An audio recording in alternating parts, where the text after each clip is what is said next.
이제 복지위로 옮기고 그러나 예결위에서 이렇게 만나게 됐습니다. 굉장히 반갑습니다. 오늘 제가 질의를 드릴 것은 하늘의 주유소 공중급유기 관련입니다. 일단 차관님에게 우리 군의 무기 획득의 전 과정이 방위사업법에 따른 엄격한 법률적 절차에 의해서 시행되고 있다고 하는 것, 네, 확인하겠습니다. 맞죠? 네, 그렇습니다. 네. 군에서 추진하고 있는 무기 체계는 엄정한 법 절차에 따라 진행됩니다. 네, 그렇습니다. 그 절차를 보면은 방위사업법 제15조에 각군이 제기한 방위력 개선 사업의 소요에 대해서 합참의장은 합동참모회의 심의를 거쳐서 무기 소요를 결정하게 되어 있습니다. 자, 그 이후에 선행 연구를 통해서 기술적, 경제적 타당성과 비용 대비 군사적 효과 등을 조사 분석한 후에 소요가 결정이 되면은 자, 그 다음에는 이제 이 법에 같은 법의 13조에 따라서 국방부 장관님이 위원장으로 계시는 방추위 방위사업추진위원회에서 사업추진 기본 전략을 의결하게 되어 있습니다. 맞죠? 네, 그렇습니다. 예. 그런데 차관님, 그 방위사업법에 따른 이 법률적 절차 아래 결정된 이 군사적 소요량이라고 하는 것이 있는데, 근데 이 부분이 예산 당국에 의해서 예산을 임의로 변경할 수 있는 법적 근거는 있습니까, 없습니까? 소요는 만약에 수정하려면 다시 그 법적 절차에 따라서 네. 하게 돼 있습니다. 네, 다시 이 절차를 거치지 않는 한 이것은 변경이 불가능하다라고 말씀을 해주셨습니다. 자, 그러면은 구윤철 부총리께 여쭙겠습니다. 작년 12월에 국회 2026년도 예산안 심사를 할 때요, 공중급유기 2차 사업 추진을 위해서 예산 300억이 순증 의결됐습니다. 알고 계시죠? 예. 네. 자, 그런데 그 기획재정부는 2006년 예산안 국회 통과라고 하는 이 보도자료가 있는데, 이 보도자료를 보면은 다목적 공중급유기 한 대 추가 확보 300억이라고 명시해 놓은 자료가 있습니다. 그러니까 우리가 알고 있는 거는 2대 분량입니다. 자, 부총리님께 이제 질문을 드리고 싶은 것은 이렇게 공중급유기 사업이 방추의 의결을 거쳐서 이미 그 소요 확정이 2대로 확정됐다라고 하는 것입니다. 그런데 기재부는 어떤 법적 근거로 해서 이 군사적 확정 수요로 결정된 것을 임의로 한 대로 축소 발표했느냐라고 하는 것이 저의 질문입니다.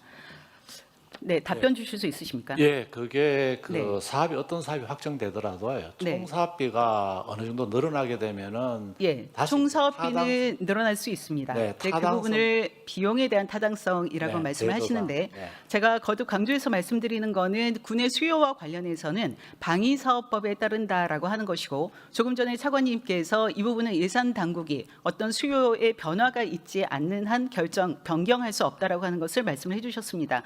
자, 이 국회 예결위 소소위에서 논의가 있었던지 아니면은 기재부 보도자료이든지 간에 방위사업법에 따라 결정된 수요를 임의로 변경할 수 없다라고 하는 것을 다시 한번 말씀을 드리겠습니다.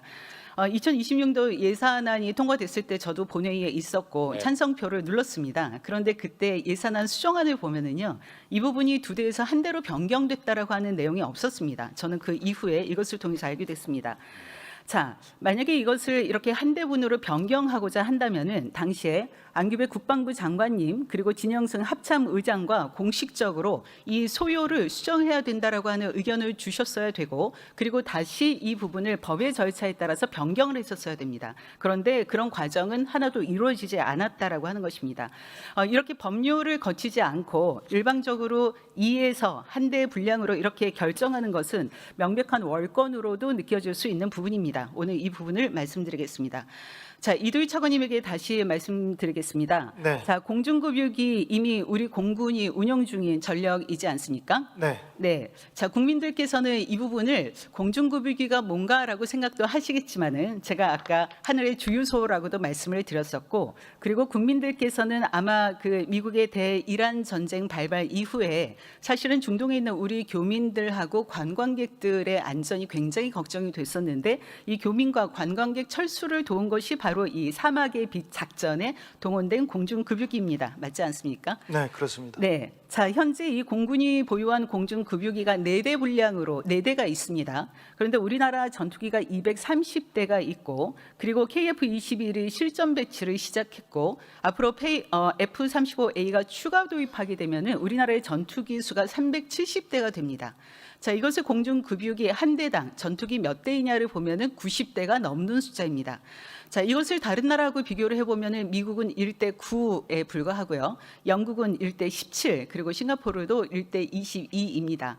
자, 그렇기 때문에 우리가 이 4대만으로 군사작전을 하기에는 매우 부족하다라고 하는 것을 알 수 있고, 그러기 위해서 공중급유기는 절대적으로 필요하다라고 하는 것을 알 수 있습니다. 아마도 이런 필요성 때문에 국방부에서는 그렇게 의결을 했으리라고 생각이 듭니다. 자, 그런데 저는 증가하는 게 2대보다 더 많아야 된다라고 생각을 합니다. 그렇게 해서 4대에서 6대 되는 것으로도 이제 부족합니다만은 우리나라의 여러 가지 그 재정적 상황을 고려해서 최소 2대로 결정을 한 것 같습니다. 자, 지금 이 부분이 2대가 아니라 1대 분량으로 해야 된다라고 하는 이야기도 있습니다만, 왜 이렇게 공중급유기라고 하는 것을 홀수가 아닌 2대를 기본 단위로 해서 짝수로 하는 이유가 무엇인지요? 한 대만 도입하게 된다라고 하면은 전력의 공백이 발생하기 때문에 그런 것은 아닌지 여쭙습니다.